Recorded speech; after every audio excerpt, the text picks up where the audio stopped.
Merci Madame la Présidente. Monsieur le Premier ministre, 19 milliards d'impôts nouveaux en 2026 sur les Françaises et les francs salariés, les entrepreneurs. Hier, Monsieur le Premier ministre, je le regrette, mais vous avez donc menti.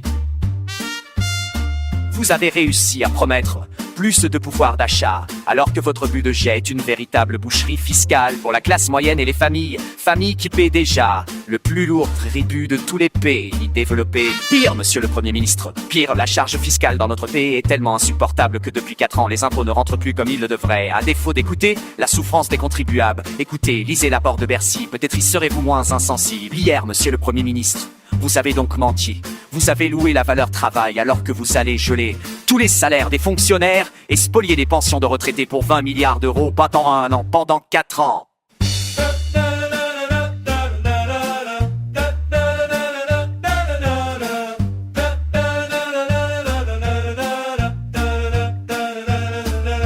Hier, Monsieur le Premier ministre, vous avez menti, car vous promettez de régler la crise des finances publiques, alors que vous continuez à augmenter la dépense de 28 milliards d'euros en 8 longues années. Vous n'aurez donc jamais été capable de baisser d'un seul centime la dépense publique. Vous avez caché, Monsieur le Premier ministre, tous ces mensonges par une forfaiture encore plus cynique.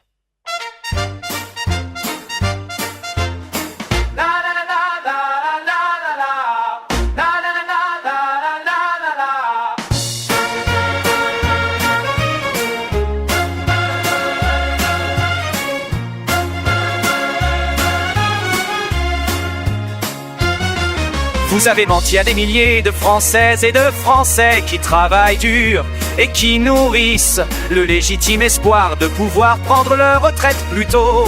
Et tous ces travailleurs, vous les avez trompés avec la complicité des sociotraîtres de service.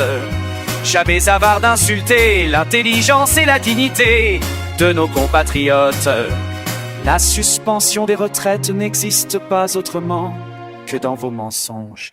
Vous mentez avec les socialistes, mais vous mentez mal. Grâce à la sagacité de Marine Le Pen, vous avez dû avouer depuis hier qu'il n'y avait ni amendement, ni projet de loi.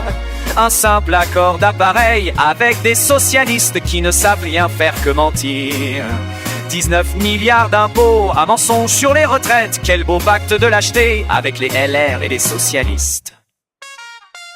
Alors, avouez vos mensonges.